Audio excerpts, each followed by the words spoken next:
വെച്ചാൽ ഈ ഫ്ലൈറ്റിന് കൊണ്ടുവരുമ്പം ഈ ലിഥിയം ബാറ്ററീസ് ഒന്നും ഇതിനകത്ത് ഇൻക്ലൂഡഡ് ആവില്ല. അവിടെ ഊരി മാറ്റിയിട്ടാണ് അവര് സൈക്കിൾ മാത്രമായിട്ടാണ് കൊണ്ടുവരുന്നത്. ഇതെന്താ? ഇതൊരു കിക്ക് സ്കൂട്ടറാണ്. കിക്ക് സ്കൂട്ടർ നമ്മൾ കയറി ഇരുന്ന. അതെ. Okay okay.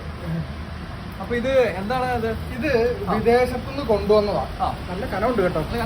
നല്ല കനമുണ്ട്. അപ്പൊ ഒരാള് കൊണ്ടുവന്നിട്ട് ഇപ്പൊ ഇതെന്താന്ന് വെച്ച് കഴിഞ്ഞാൽ ഈ ഫ്ലൈറ്റിന് കൊണ്ടുവരുമ്പം ഈ ലിഥിയം ബാറ്ററീസ് ഒന്നും ഇതിനകത്ത് ഇൻക്ലൂഡഡ് ആവില്ല. അവിടെ ഊരി മാറ്റിയിട്ടാണ് അവര് സൈക്കിൾ മാത്രമായിട്ടാണ് കൊണ്ടുവരുന്നത്. അപ്പൊ അതിന്റെ ബാറ്ററി സെറ്റ് ചെയ്യാൻ വേണ്ടിയിട്ട് എത്തിച്ചേക്കുന്ന.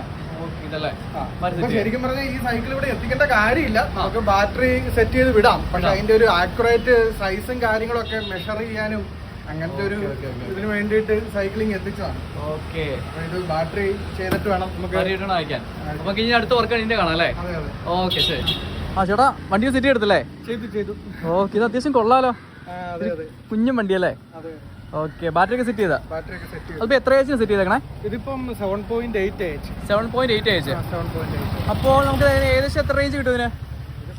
നോർമലി ഇത് ഉപയോഗിച്ച് നോക്കിയാലേ അറിയത്തുള്ളൂ. എങ്കിൽ പോലും നമ്മൾ സൈക്കിൾസിൽ യൂസ് ചെയ്യുമ്പോൾ 30 കിലോമീറ്റർ മൈലേജ് കിട്ടുന്ന സെല്ലാണത്. ഓക്കെ.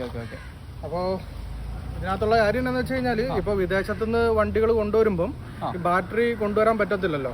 അങ്ങനെയുള്ളവർക്കൊക്കെ നമ്മളെ കോണ്ടാക്ട് ചെയ്യാം. അപ്പൊ നമുക്ക് നിസ്സാര പൈസക്ക് അവർക്ക് ലിഥിയം സെൽസ് ചെയ്തു കൊടുക്കാം. വിത്ത് വാറണ്ടിയിൽ നമുക്ക് ചെയ്തു കൊടുക്കാം. ഓക്കെ. അപ്പൊ നമുക്ക് സേഫ് ആയിട്ട് കാര്യങ്ങൾ ചെയ്തു കൊടുക്കാം. ചേട്ടാ ഓടിച്ചു നോക്കിയാടാ എങ്ങനെ ഓടിക്കണേ? ഓക്കെ കൊള്ളാം.